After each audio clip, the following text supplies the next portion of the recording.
Okay, so today's Mr. Ballen reaction has the tagline of the worst family tradition ever documented. And it says in brackets, mature audiences only, so it's going to be quite graphic in the mind. Anyway, let's see what he does to the like button.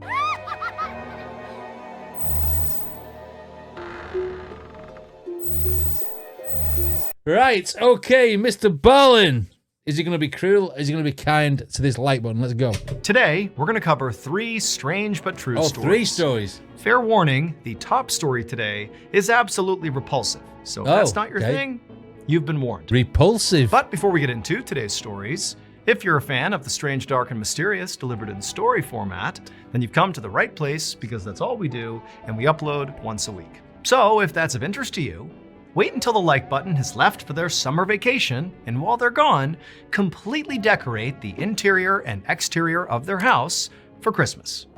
Also, please subscribe to our channel and turn on all been too nice there, so you don't miss any of our weekly uploads.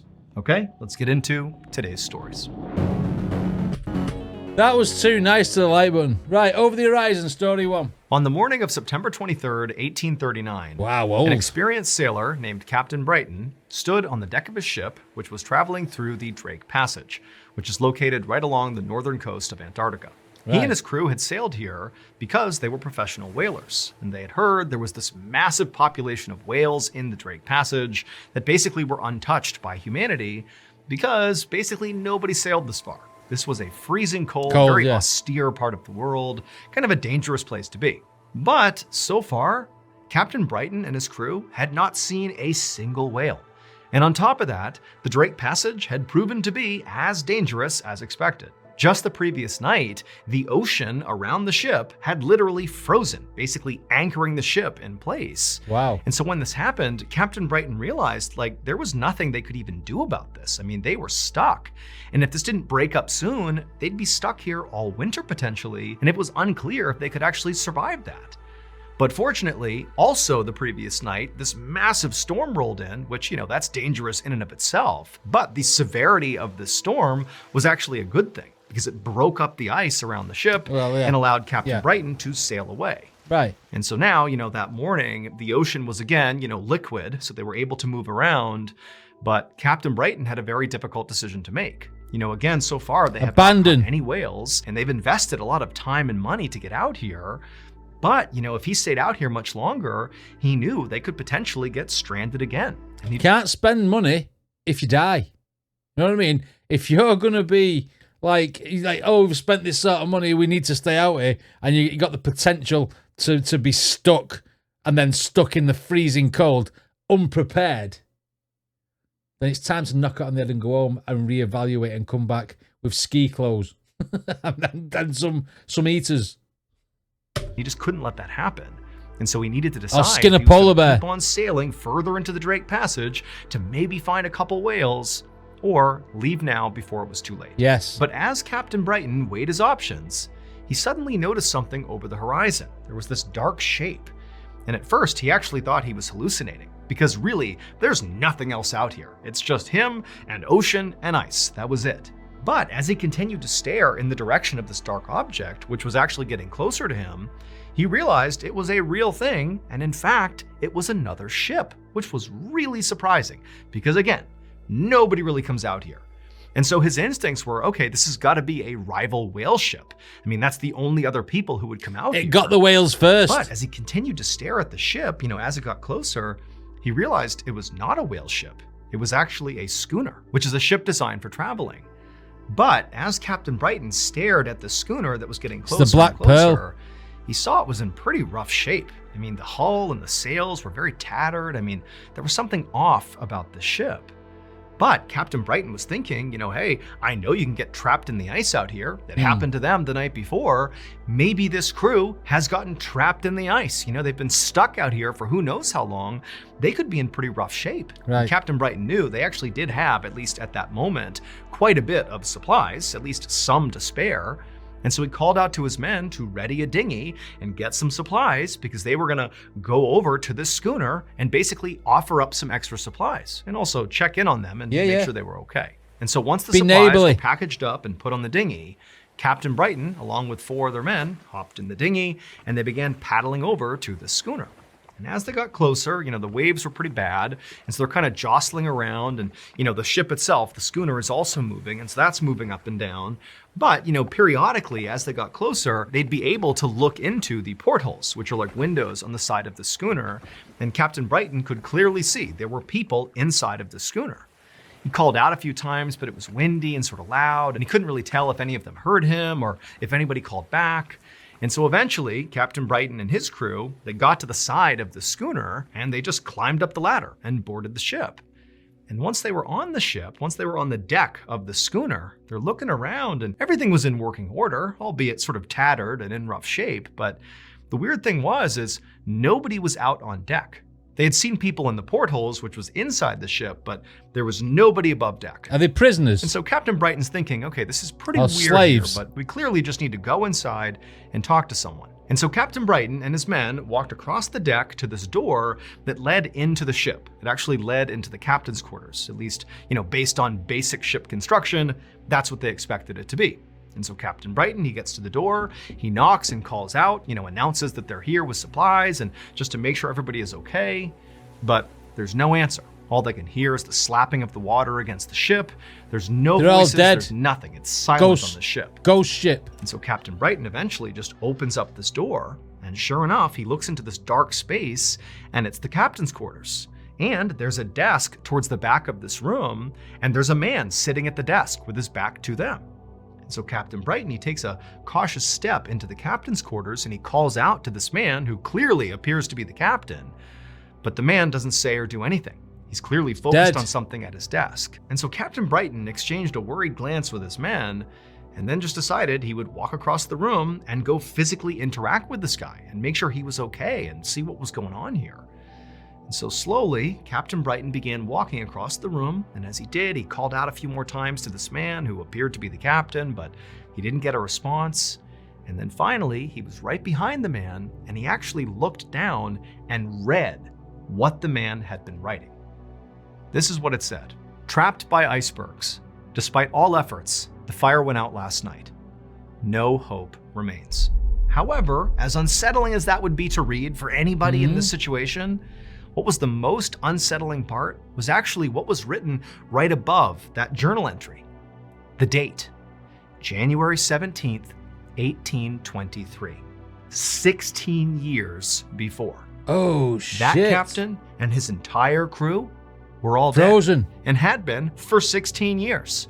They got trapped in the ice just like Captain Brighton had, but it didn't break up. They were stranded and they all froze to death. So this is time when you go, you know what? Forget doing these whaling expeditions. Get in that boat and get away from the ice, basically. Wow, the ship was built better than Titanic. It was. But it didn't break up. They were stranded and they all froze to death. And because it was so cold out in that part of the world, all their bodies were basically preserved in their final moments. And so the captain of the ship, before he died, was making an entry to say what happened. And then down below, when Captain Brighton and his men went to go look, they found people playing cards who had literally frozen to death while playing cards. They found a woman lying in her bed with her dog. That's how they froze to death. They found people in the dining hall and they died right where they were sitting. It was like all these people had been frozen in time for nearly 2 decades, just floating around in Ghost ship, isn't it? And basically nobody had found them until Captain Brighton. Oh, shit. That was a good story, wasn't it? You know what I mean? I mean, I figured that they were all dead. I didn't think they'd be there for nearly 16 years. Wow. Can you imagine stumbling across that? That would be like an epic find. I mean, I know I made some jokes. It's the Black Pearl. It'd be like Captain Jack Sparrow or something. But I mean, frozen to death. Wow. Okay, on the runway, number 2.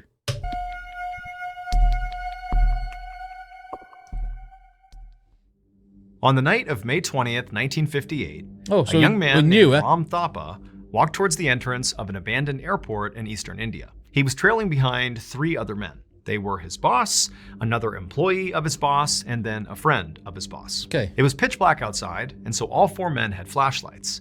But Ram also had something else. He had a huge knife. So the reason they were there is Rom's boss was considering buying this airport. However, there were these rumors floating around that this airport was now haunted ever since being abandoned. In fact, people said, the old hangars and rusted out buildings were infested with ghosts. Now, Rom totally believed that this place really was haunted. Right. But Rom's boss wanted to go and check it out, before he actually considered really buying this place. And so he had recruited these 3 other guys, Rom included, to go basically on a ghost hunt. And so going into this, Rom's boss and the 2 other men, they're sort of like, okay, this is intriguing. It's kind of funny that we're going on this ghost hunt. But Rom, he was terrified. He did not like the idea of going into this airport, especially at night. I mean, he fully believed there were ghosts out here. I mean, he had brought the knife along to protect himself from ghosts.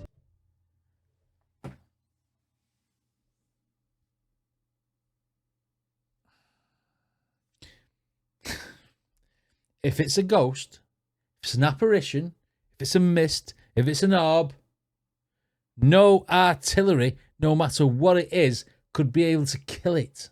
No knives, no guns, nothing. So who's he protecting himself from? All you need is Scooby-Doo. They'll find out it was the janitor with a fucking mask on.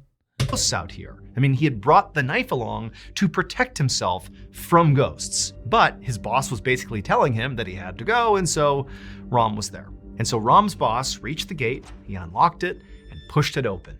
And as it slowly swung open, it made this horrible creaking sound. And for the first time, all 4 men are getting an unobstructed view into the actual property. Right. And it's totally, again, pitch black, and they're shining their lights inside, and all they see are just these old hangars and different big buildings and broken down planes, but there's no movement. It's totally dark and it's quiet. And so Rom's boss and the other 2 men, they're walking along, and Rom's in the back, and he's so uneasy, he feels practically sick to his stomach. I mean, everywhere he looked, he would think that he saw a shadow, a ghost staring back at him. It's called paranoia and delusion, and, nothing would be there. And so this whole time they're walking, he's totally on edge.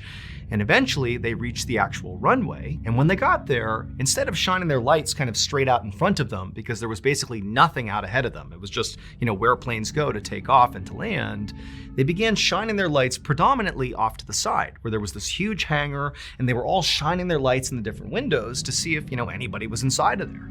And so they're all kind of focused off to the side, and Rom, the whole time, he's totally terrified here. And as, his boss and his friends are kind of shining their lights over here, Rom takes his flashlight and he aims it straight out in front of them. And he sees maybe a couple 100 meters away, just off to the side of the runway, is what appears to be this floating orb. And immediately he keeps his light trained on this orb, and he signals to his boss and the others like, hey, look at this. And they all turn, and they're kind of like, joking around, and they shine their light, and they also see it. They see this floating orb. It made no sense. They noticed that there was not just this orb of light, but there was something below the orb of light, like on the ground. Something was moving, this grayish figure, or multiple figures were kind of like moving around right beneath this orb. But before any of them could say or do anything or react really in any way to whatever it was they were looking at, the dark figures right below the orb, as they're being illuminated by all their flashlights, it was like all of a sudden, whatever they were, they turned, and all these eyes glinted and looked directly back at Rom and his colleagues. And it was like something inside of Rom just clicked.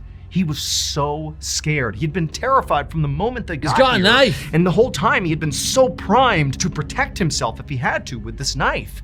And it was like when he saw these eyes, he didn't have any idea what they were, but he knew they were evil. And if he didn't act, they were doomed. And so, without saying anything to his boss or the other 2 men, with knife in hand, Rom took off running towards the figures. Whoa, go on, Rom. A few hours later, Rom and his colleagues were no longer at the airport. Instead, in they the were morgue. at the police station, and Rom was in handcuffs. Oh, it would turn shit. out those figures that they spotted Security that man. Rom went to go confront with his knife were not actually ghosts. Instead, they were 3 women who had come onto the airfield as well, but just to pick flowers. That orb of light that the men had seen was just their lantern. Shit. Rom had been so convinced they were ghosts that he had taken off and attacked them with his knife, believing he was not only protecting himself, but protecting his boss and the other 2 men. Wow. However, he had been wrong. these were just women, and he killed one of them and severely wounded the other two. And so ultimately, he was charged with murder and assault. However, when he went on trial, he was actually acquitted of all charges because the jury genuinely believed that Rom actually thought he was attacking ghosts. Diminished responsibility. People. I mean, how would you not, as you get close to him, how would you not know that they were real people? How would you not know that? Come on. I mean, this is what paranoia does to people, though. It affects your mental health to a point where you don't think rationally. And you think if a ghost is real, that you're going to be able to do anything to it with a knife. I mean, that's just like, come on. Come on. Right, this last one is supposed to be like really, really like disturbing and like don't stick around and watch it if you don't want to hear gory details or something he said. I can't remember exactly what he said, but this is supposed to be blood curdling, something like that, is it? Absolutely something like that. Whatever. Anyway, let's listen to it.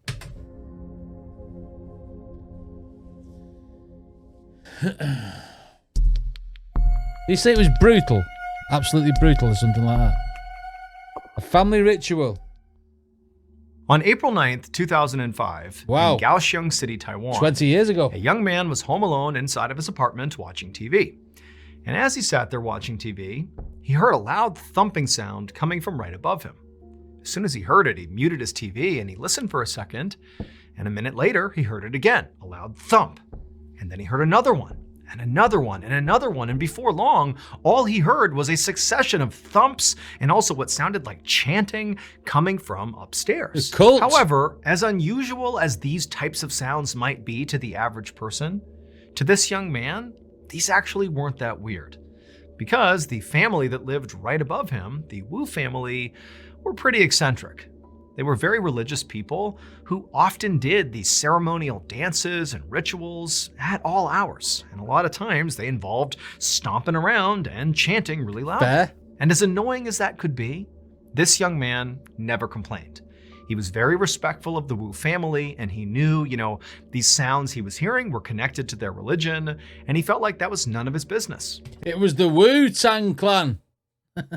And so, like he did basically every other time he would hear these noises, he simply turned the volume up on his TV and tried to forget about them. But after a few minutes, it was like the noises coming from upstairs just kept getting louder and louder and louder until it was basically impossible to ignore. And then suddenly he heard a scream coming from upstairs that certainly did not feel attached to a ceremony. It sounded like somebody was in danger or in trouble or something. And so at that point, the young man turned the TV off and he stood up and he thought, I need to go up there and make sure things are okay. I mean, forget being annoyed. It sounds like, someone's in trouble or someone's hurt or something. But as he began making his way towards his door to go upstairs and check on the Wu family, all the noises just completely stopped and it was silent upstairs. And at that point, the young man just stopped where he was. And for a minute, he just listened, waiting to see if maybe the noises would pick back up again. But they didn't. And so the young man just turned around, walked back to his seat, and turned the TV back on. 2 days later, on April 11th, that same young man was back home all alone, watching TV yet again, when, once again, he heard a loud pounding sound. Except this time, it was not coming from upstairs, it was coming from his front door. Somebody was hammering on his front door trying to get his attention. And so the young man turned off the TV, he got up, and he went over to his door, he opened it up, and standing there on the landing was this middle-aged man named Wu Shan, who was the patriarch of the Wu family upstairs. And Wu Shan looked absolutely horrible. He was dressed all in black head to toe, but he was pale and skinny and very gaunt, and he was covered in what looked like filth, like food and ash, and he smelled unbelievably horrible. And the young man, he asked Wu Shan, hey, is everything okay? And remember, the young man's thinking about that crazy, loud ceremony they had just 2 days earlier, wondering, whatever happened with that? That was so loud. But Wu Shan just looked back at the young man with this kind of vacant expression. And he just said, call an ambulance. And then, without saying anything else, Wu Shan turned, ran down the steps, and disappeared out into the street. And so at this point, As the he young killed man them is all. left just standing there having no idea what to think. I mean, Wu Shan did not look well and he's now run away. And again, this young man is thinking about that bizarre ritual he overheard a couple of days ago that just kind of stopped abruptly after screams were heard. Now he's being told to call an ambulance. And so he's thinking, I better go upstairs and make sure things are okay before I do anything else. And so the young man left his apartment, went upstairs to the Wu family's apartment, and the door was shut. But even standing outside the door, he began to smell that same absolutely horrible smell of death that he smelled on Wu Shan. And so he knocks on the Wu family's door. He's kind of covering his nose, but he doesn't get a response. Nobody comes to the door. And so after looking around, he just tried the doorknob and he found it was unlocked. And so, pretty apprehensively, but knowing he needed to see what was going on here, he opened up the door, and right away he's hit with another wave of just this disgusting smell. Smell He can of barely decomposing breathe, bodies. but nonetheless, he steps into the house and he calls out to anybody. Anyone come over here and tell me what's going on. But nobody called back. And he kind of looked around the family's apartment, and it was totally filthy. There was just this grime all over everything. And he made his way all the way into the living room, and there he stopped. Because in the middle of the living room on the floor, he saw something that he just simply couldn't believe. It would turn out the Wu family had performed a ritual 2 days earlier. That was the sounds that the neighbor downstairs had been hearing. Those loud stomping and screaming, all that stuff was a ceremony like the family was known to do. However, that ceremony got totally out of hand. So in the weeks leading up to that ceremony, one of the Wu family's daughters came down with an illness. And because the family didn't have a lot of money, they couldn't send her to the doctor. And after a couple of days, when she didn't get better, the family decided that, okay, well, she must not be physically sick. She must be spiritually sick. Oh, shit. Meaning she was possessed by a demon. And so at first, they tried some ceremonies to ward off this demon, but it wasn't really working. Bloody hell. And then before long, the rest of the members of the family began complaining that maybe they too were also possessed by the same demon. And before long, that was the belief that the entire Wu family shared, that they all were possessed by demons. This is what, brainwashing within cults does to people. Makes them think weird. Oh, you're not getting better. I know, you're possessed. Call the exorcist. I mean, come on. Let's see what they do. Jesus Christ. That the entire Wu family shared, that they all were possessed by demons. And so on the day the downstairs neighbor heard all that stomping and chanting and screaming, that was the day that the Wu family performed a big group exorcism to try to get rid of these demons once and for all from all of them. But the way they did this exorcism was truly horrifying. They believed that the one thing demons were afraid of was filth. And so they decided that if they filled their bodies with enough filth, the demons would leave. Explain filth. Do you mean poo? And urine? You have to be PC. Oh, for God's sake. Oh, no wonder it smelled like a ass. Their bodies with enough filth, the demons would leave. And so the Wu family, as they chanted and stomped around and screamed, began consuming their own feces. And when they would vomit it back up again, they would just swallow it right back down for hours and hours and hours. Oh, what the downstairs God. neighbor actually discovered inside the living room of the Wu family's apartment was the daughter, the one who originally had gotten sick. And she was laying on the ground and was deceased. And during the autopsy, they would discover that her airway was totally blocked by feces and vomit. By the time the downstairs neighbor made this discovery, the entire Wu family had fled the apartment. Wu Shan had disappeared after saying calling an ambulance, and the rest of the family too had kind of run off. But the police would ultimately track down all the remaining Wu family members, and they would all be arrested. However, a court ultimately decided that the Wu family was suffering from something known as mass hysteria, and as a result of that, they could not be held legally accountable for what they did. And so, they were all acquitted.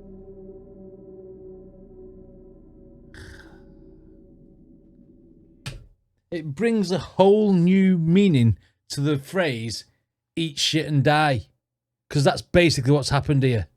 I mean, how can you be that radicalized in your mind to think that eating your own poo is going to make demons go out of your body when, you know what, you've not got fucking demons in the first place. You've probably got a bit of mental health. You have to be mental to eat shit and then sick it out because it's like putrid and then eat it again and then keep repeating the cycle.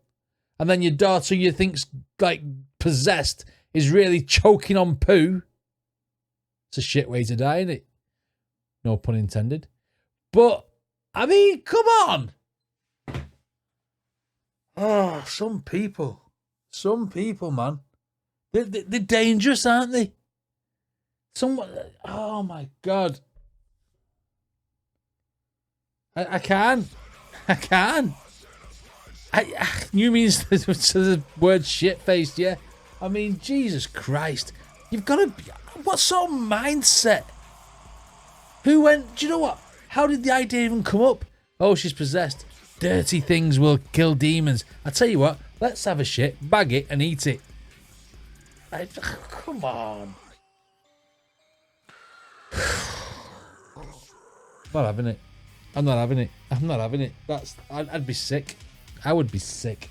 Anyway, what did you guys think of this reaction? Let me know in the comments. Don't forget to check out Mr. Ballen's original video. Give him a like, give him a subscribe, etc. And I'll see you all next time.